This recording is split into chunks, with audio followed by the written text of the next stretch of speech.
FBI Director Kash Patel clashes with skeptical Democrats at contentious Senate hearing.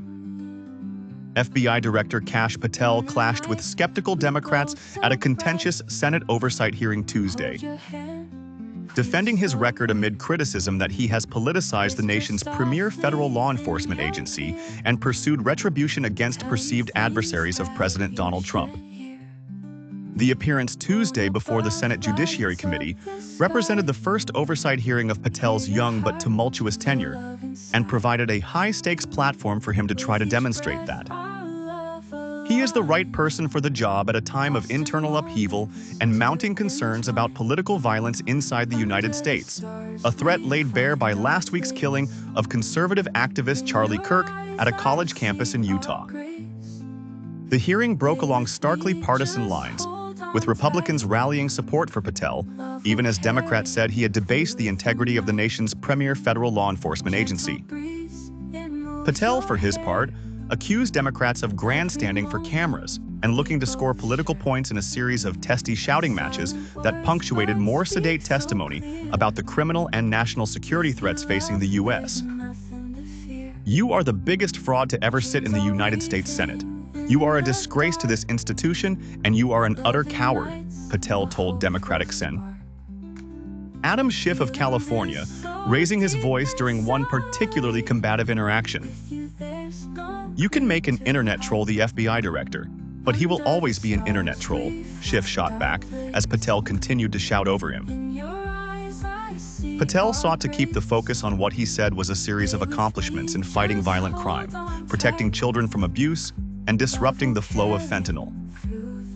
He similarly touted the FBI's work in arresting within 33 hours the man suspected in Kirk's assassination, but also faced questions over confusion he caused soon after the killing when he posted on social media that the subject was in custody.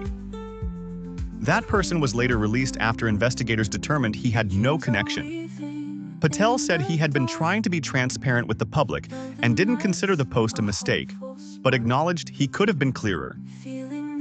"Could I have been more careful in my verbiage and included a subject instead of subject?" "Sure," Patel said.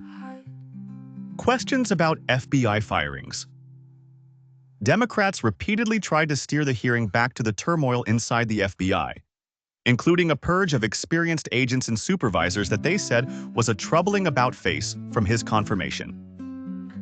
Hearing pledge in January that he would not look backwards or seek retaliation as director. "I'm not going to mince words. You lied to us," said Senator Richard Blumenthal, a Connecticut Democrat. Patel angrily disputed that suggestion and said that though he could not discuss the specifics of those firings due to the litigation, anyone that is terminated at the FBI, as I've said before, is done so because they failed to meet the standards and uphold their loyalty and oath to the Constitution. 5 agents and top-level executives were known to have been summarily fired last month in a wave of ousters that current and former officials say has contributed to declining morale.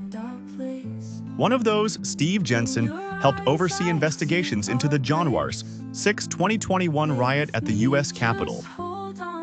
Another, Brian Driscoll, served as acting director in the early days of the Trump administration and resisted Justice Department demands to supply the names of agents who investigated Jan.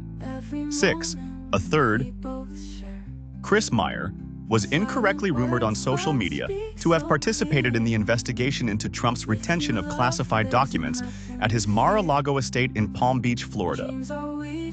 A lawsuit filed last week by 3 of the fired agents alleged that Patel understood that the firings were likely illegal, but had to carry them out because he was ordered to do so from the White House. Patel on Tuesday denied taking orders from the White House on whom to fire.